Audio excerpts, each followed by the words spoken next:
Welcome to Sri Lalitha YouTube channel. Aloo fry అయిపోయిందండి. టమాటా రసం చేస్తున్నాను.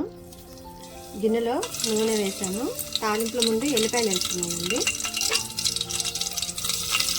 పచ్చిమిర్చి, ఎండుమిర్చి కూడా రెండు. కొంచెం పుదీనండి, కరివేపాకు, ఒక్కటే టమాటా అండి, కొంచెం జీలకర్ర, తాలింపు సరిపడా జీలకర్ర. మనం ఇప్పుడు ఏం చేద్దామంటే తాలింపులోనే గల్లుపు వేస్తున్నామండి. ఎందుకంటే గల్లుపు వేయటం వల్ల టమాటా తొందరగా మగ్గుతుంది. మూత పెట్టి ఈ మొత్తం కూడా గ్రేవీ అయ్యేలాగా ఉడకనిద్దాం. ఫస్ట్ వేస్తున్నామండి పచ్చిమిరపకాయ.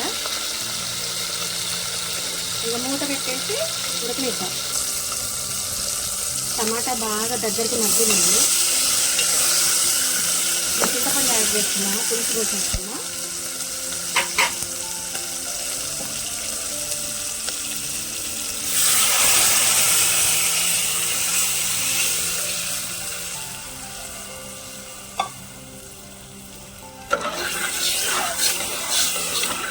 ఉల్లిగడ్డ పచ్చిమిరపకాయ వేసుకుంటే బాగుంటుందండి.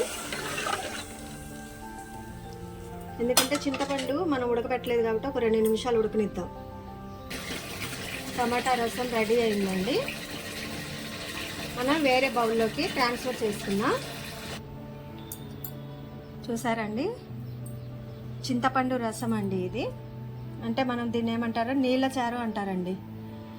ఆంధ్ర సైడ్ అయితే నీళ్ళ చారు అంటారు. ఇట్లనే దీంట్లో ఇష్టం ఉంటేనే పచ్చి ఉల్లిగడ్డలు వేసుకోవాలండి, లేకపోతే లేదు. వేసుకోకుండా తిన్నా పర్లేదు. ఎందుకంటే నేను మా పిల్లలు ఉల్లిగడ్డ వేస్తే తిండ్రు. అందుకని కొన్ని కట్ చేసి పక్కకు పెట్టేసి మేము తినేటప్పుడు యాడ్ చేసుకుంటా. మా వీడియోస్ నచ్చితే లైక్ చేయండి, సపోర్ట్ చేయండి, మా ఛానల్ని సబ్స్క్రైబ్ చేసుకోండి.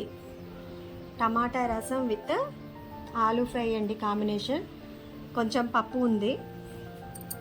ఈ రోజుకి ఇదేనండి recipe. Thanks for watching. Please do like, share and subscribe my YouTube channel.